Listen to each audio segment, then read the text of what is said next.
Ayan guys, for today's video, let's do plantito!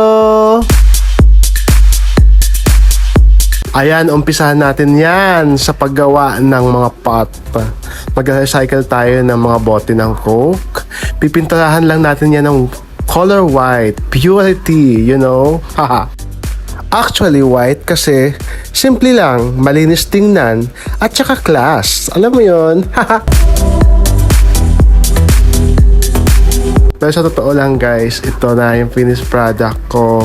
Patutuyuin ko lang yan. Tapos eto na, nalagyan ko na siya ng mga tali. Naputulan ko na din. Ito yung lupa na gagamitin natin. Nabili ko lang yan. 80 pesos per sack. Kasi ito yung mga halaman na to. Pinagbibigay lang to sa akin. Sobrang bait ko siguro. Kaya ayun, ang dami nagbibigay sa akin. So bago tayo mag-umpisa magtanim, magsi-selfie muna tayo. Ayan. At dahil wala naman tayong cameraman, syempre lalagay natin yung camera natin sa gilid lang. Ganyan. Tapos umpisa na natin ang laban. Ha!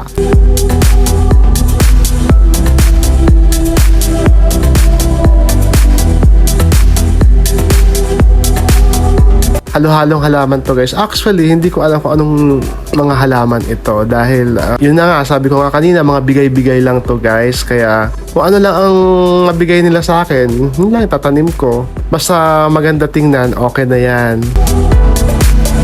Ayan, may pa-change angle tayo guys. Ito alam ko snake plant to. Maganda to sa loob ng bahay, pwede rin sa labas.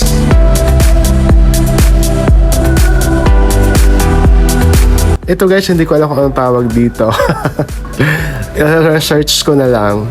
You know, Google is the key.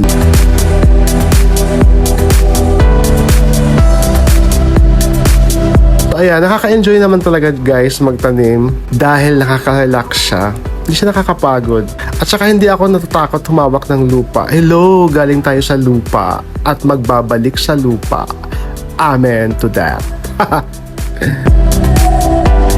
Ngayon guys, dito na tayo sa mga hanging pot na ginawa ko.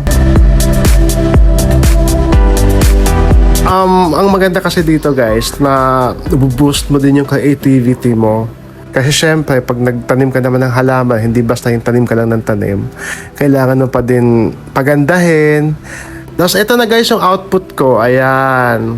Ang ganda nyo na tingnan. So, dyan muna siya. Lagyan ko yan ng mga tubig-tubig pa-absorb agad. At yung mga ugat-ugat niya ay mag-start ng kumapit sa lupa.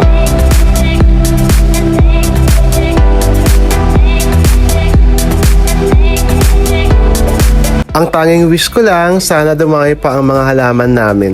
Yung mga gusto mag-donate dyan, PM is the K. Charot! So ito na guys yung pinaglipatan ko. Ito yung area ng 2 kwarto namin dito sa bahay na may malaking space.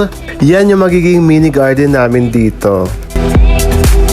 So ipinatong ko muna siya sa mga ice boxes na hindi na ginagamit. Tapos dyan sa aming mamahaling ihawan. Soon bibili kami ng mga patungan ng halaman na nabibili online na sobrang mamahal din. Can't afford now. Maybe soon. Hanggang dito na lang guys. Thank you sa panonood. Ito po ang inyong plantito, James. Charot! Thank you for watching. Please like and share naman dyan.